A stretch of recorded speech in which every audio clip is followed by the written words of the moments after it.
Hi everyone, it's 10th of March 2021 and let's have a look at the charts.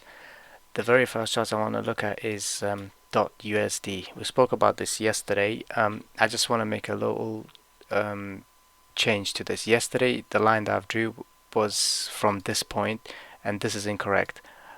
It has the top trend line has to be from the point of rejection, which is that. So I apologize about that, but this is the correct way to draw a trend line from the rejection, and that's the rejection wick. Again, waiting on the break of the trend line for a confirmation to enter this trade. Let's looking at .USD, .BTC is down today because obviously Bitcoin has climbed up 3% in the last 24 hours. So and DOT hasn't done anything. So far there's nothing on the .USD. Uni BTC is just a three candle correction into the 10 and 20 day moving average. It's decent. It's expected. Just waiting for a green candle to enter the trade. So far is looking decent. Nothing to worry about yet. Theta probably the best performer today. Out of the DeFi space and 7% up on Bitcoin. This is my target for the massive cup and handle.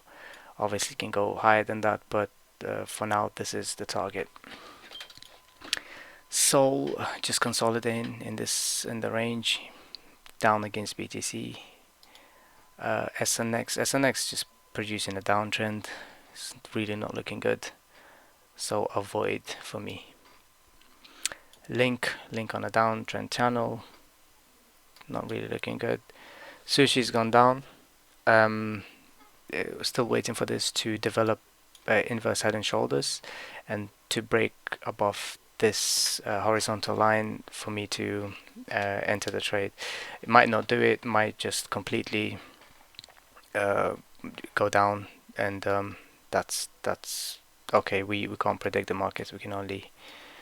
Um, we can only expect not that we can't expect anything from the market. We can only play it as it comes. AAV still not looking good. This is a massive downtrend against BTC. Yeah, massive candle, sorry, against BTC. It's made a higher high and is about to make a equal low. It's not really looking that bullish. ETH BTC ETH is starting to lose the gains that it's made a couple of days ago. Tomorrow I'll be hoping for a green candle. If not, this looks like it's going back down to its lows. I have a small position in this. I will be leaving this position. I'll be because doesn't seem like its performance I would expect it to be. I expect it to go make the new highs, but so far against BTC is just looking weak. Finally, want to talk about Bitcoin. It's making new. It's very close to making new highs, all-time highs. This is this is what I wanted to talk about on Bitcoin on the log chart.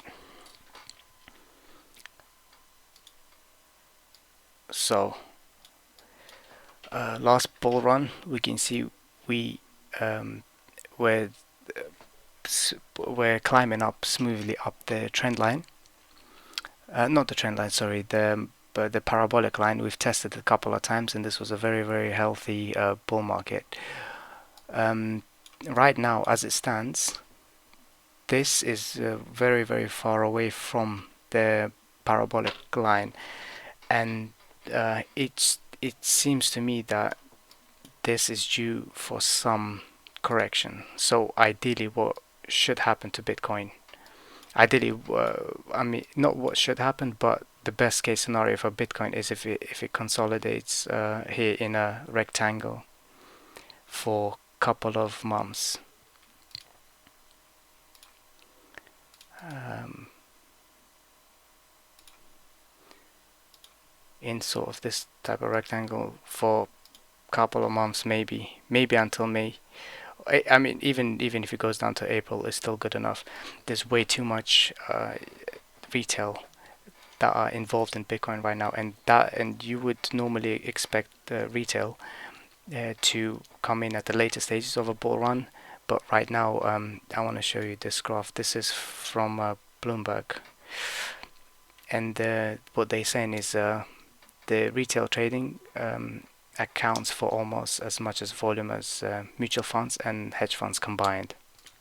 I don't think that's good news if you're expecting Bitcoin to go up to 200,000 or 100,000. I mean, we're at 50, and retail involvement, I think it's still a little bit too early. This needs to either pull back dramatically or consolidate for a couple of months.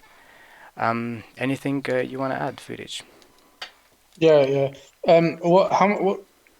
What's the level of like what's the level of credence do you give to this parabolic line that you drew there? I know this is similar to the Yeah, Peter Brandt yeah, one, yeah. Well, but this is yeah. Go on. yeah, like what in terms of accuracy, Okay. why did you specifically draw it in this particular? I know there's different ways of drawing them, right? Yes, yes. So I this is actually a been drawn by Peter Brand. I've copied it. So if you don't know who Peter Brand is, he's a trader. Has been trading for more than 40 years. He's on Twitter. You should follow him. He said the way to draw these, you just eyeball them out. Just start from the very bottom, and then make sure to include as many touches as you can. At no point should this right go to the negative. So should this go to like that? If you can see horizontal line, it's gone down. Um, yeah.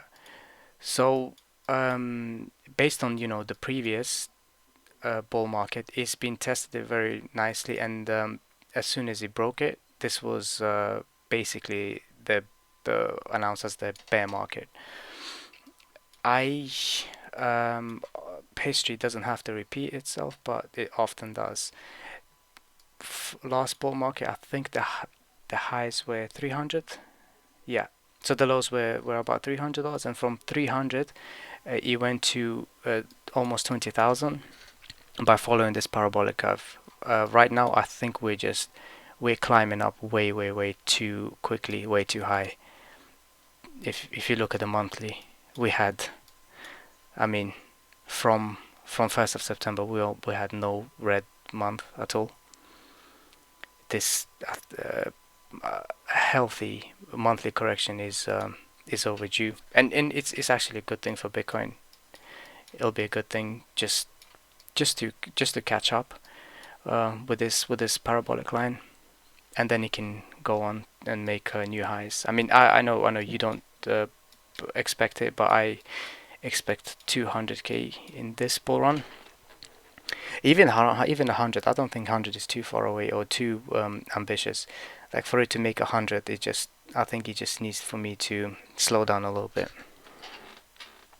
If you go back to the monthly, Yeah, it's the monthly candles. It's interesting. You said how many green candles has it been in a row? one, two, three, four, five, six.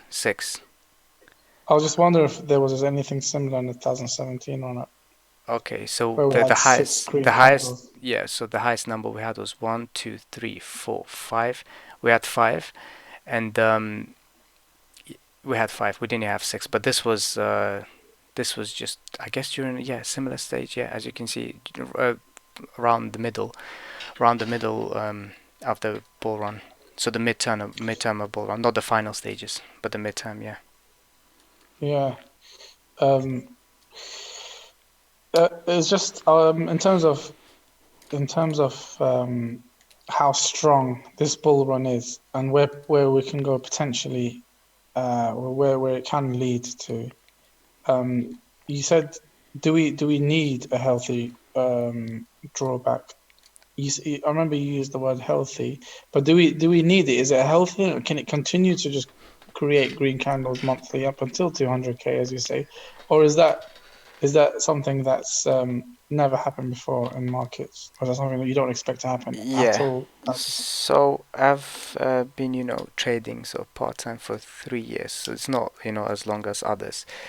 And there are traders who, have way more experience, way more qualified than me. They would say that nothing can, can go up forever. It needs a healthy pullback. So if this keeps on going up and up and up, that's where retail comes in. And as you know, the final stages of retail, when retail comes in, that indicates the final Yeah. stages of bull run. And it's always happened. It happened during the dot-com bubble. It happened during 2017 when we didn't know much. We were the retail. To be honest, we're retail right now. But this healthy pullbacks, they're very, very necessary. It's just I believe this gone up too high, up too quick. I mean, I don't expect it. I don't expect it to. I'm not saying this will consolidate for a couple of months. I'm not saying that. I'm just saying it'll be very healthy for it to do so, and then possibly just get back to these We lows here. can then infer, yeah, we're going to infer that if it doesn't have a drawback, a significant enough for weak hands or retail hands to get shaken out. If that doesn't happen, then it could potentially just lead to a bigger disaster down the road, right? It's just kicking the Exactly, can down. exactly. It's just the quicker it goes Potentially, high. Yep. yeah. Sorry, I was just going to say, like, potentially it can. This is worse for Bitcoin in terms of reaching your target of 200K or 150 or whatever it was. Yeah. Um, if it doesn't have this drawback, then the drawback later down the line is going to be way more fierce that they may not recover Yes. to come back to 200K stages, Yeah, right? exactly, exactly. I mean, if you remember the mini bull run that happened in 2019, Yeah, it did climb up way too quick, way too high, produced um descending triangle, and then went down to these lows. This I'm not really counting that much. This was Corona sort of situation, and every market just like tanked. So if we only count these bottoms, that was a big drop. what's the percentage there? That's about 53%. Could have been possibly more, but these were the Mm. stages where the halvening happened. So this was the halvening hype, and then people got into it, and then this is Corona. It's difficult to say, but even this climbed up way too high too quick, and just tanked. Potentially, if it goes up way too high, way too quick, the Yeah. on the way back, the crash is just inevitable. It's inevitable it crash Yeah. even worse than it did. But Let's look.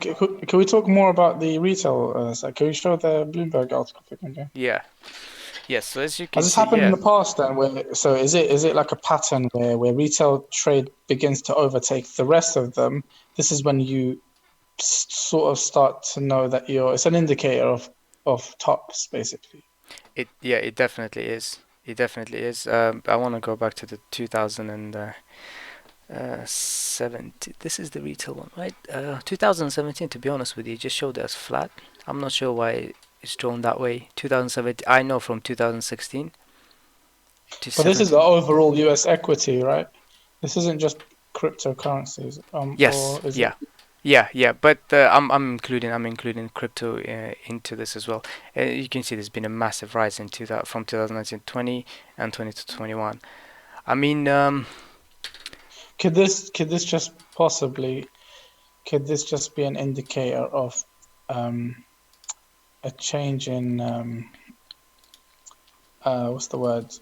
Um, just a change in the dynamic of how trade is made. So obviously now with what's going on with GameStop, oh, I see. Yeah, Robin Hood, etc. Yeah, is it just like one of those things that it's just I don't know, or is it? Would you say that this is a good enough indicator to say we should be worried, sort of thing? I don't think you can have one source as a good indicator to go by. I think you need to have a couple. I mean, me and you, we know when you the NFTs and the cryptos have been talked about more and more on television, on the news and everything. Yeah, as That is well. definitely not a good indication. That happened during the last stages of the 2017 bull run. Um, this shows me, there's been from 2020 2021 retail got involved more. Obviously, that Robin Hood story and everything um, that helped it out, but um, we just don't hear more and more about crypto, and I expected retail to come in during maybe when Bitcoin hit 150. If it hits 150, I think if you hear Bitcoin being talked about everywhere, I think that's a good sign that it's about to come to an end, and then the 200 is possible. But right now I'm a little bit Mm. cautious. So you're looking at this. I mean, I'm my opinion on it. The whole retail, the increase in retail investment relative to other investment. I mean, you're looking at it in a traditional sense, and you're thinking, this is an indicator, or at least it's a sort of thing where, for you might think of it as a negative thing in terms of how close we are to the top relative top. But maybe I'm being a bit naive, but I'm thinking, could it possibly just be a paradigm shift? And are we just moving on now to, especially with the whole COVID and everyone sitting at home, how people are just more and more likely to just start investing their own money just because they just don't have it to spend it on other things like holidays, etc. Does that make sense? Yeah, so either way, whether it's they heard about Bitcoin going up or because they might be bored, they have nothing to spend on and they come in to spend on the markets, retail would most likely 70% of the time they'll lose. So the people that bought at the bottom, the hedge funds and everyone that bought at the bottom down here, Smart money. smart money, what they call it, when retail comes in, they use that Dump it on. liquidity and they just dump it on them. That's when you take profits. So there's much more buyers, no sellers. Liquidity dries up on one end and the seller's end. So all those hedge funds just turn sellers, and that's how Mm. the market's being dumped. I mean, even if we look at the MACD, the strength of it, even right now, if it just breaks the all-time high, it's there's a bit of quite a bit of divergence. I mean, single divergence is not a doomsday sort of indicator to let you know that yeah, its market's gonna crash. But if we had like a triple divergence, I think that just shows yeah this trend or this market whatever is losing its momentum quite On rapidly. the news today, obviously the US has signed a bill today officially to pump sort of around 2 trillion 2 trillion, yeah. dollars. What effect on Bitcoin do you think that would have? Well, I mean, if we talk in terms of fundamentals of Bitcoin, that's definitely a good thing. That's probably the best thing. Bitcoin, there's no inflation with Bitcoin, so if you're losing your value in USD, then you move it to something else, to a secure asset. You could move it to gold, but Bitcoin is in a bull run. I think a lot of firms or even retail can possibly look at this and just move their money into Bitcoin. But then again, when they do, that's when this will start going up quicker. It's going up, quicker, and that's when I feel like everyone's just gonna dump on retail, on us basically. You want to be an early Mm. adopter, in Mm. everything. Yeah. Yeah, Yeah. Just before you lock off there, can you go back onto .btc? Sorry, .usd. yeah. Um, just out of interest. So you said there that you're waiting for this to break The the trend line, yeah, the close above it. the trend line. Is that so to close above it, not just to simply Yeah, break? yeah, yeah, yeah. To close But above it, yeah. this isn't enough for you to be bullish or otherwise, just Yeah, so from the if it, wick. yeah, the wick. This happens many times. It goes up and then it doesn't make it, and then the next day perhaps it just hovers over here, and the day after it just breaks it. This could easily can have a very, very massive candle, or just like a small decent one, which will be best case scenario, and where I'll put stop losses below this candle, and hopefully this just goes to my target, which was I believe 70 something. If I just turn, yeah, yeah, from the pennant, yeah. One thing I wanted to mention: the closer it gets, the closer the price gets to the apex of the triangle, the worse it is, the worse are the breakouts. So the breakout should really happen in the next, couple of days. Anything like more than that, it's the breakouts are very anticlimactic, and then they tend to just go down. The closer it gets to the apex, the worse it is. Just remember it that way. Mm. All right. I also just noticed your trading view speedometer Yes, this indicator. is on a strong buy. Yeah, this is this is one of my indicators to stay out of a trade. It won't get me into a It's like an trade, but inverse indicator. yeah, yeah. Like I said, if everyone's buying, people who bought here, they will just start dumping. I need to be at least like a buy or neutral or something for me to enter. This is yeah. So as it stands, I wouldn't enter. So hopefully, if it just goes down a bit today, this resets, and then tomorrow perhaps, or the day after he breaks it, I'll be interested in this trade. Okay, cool. Yeah. Yep. Okay, cool. So thanks everyone for watching, and we'll see you hopefully tomorrow. Thank you. Bye.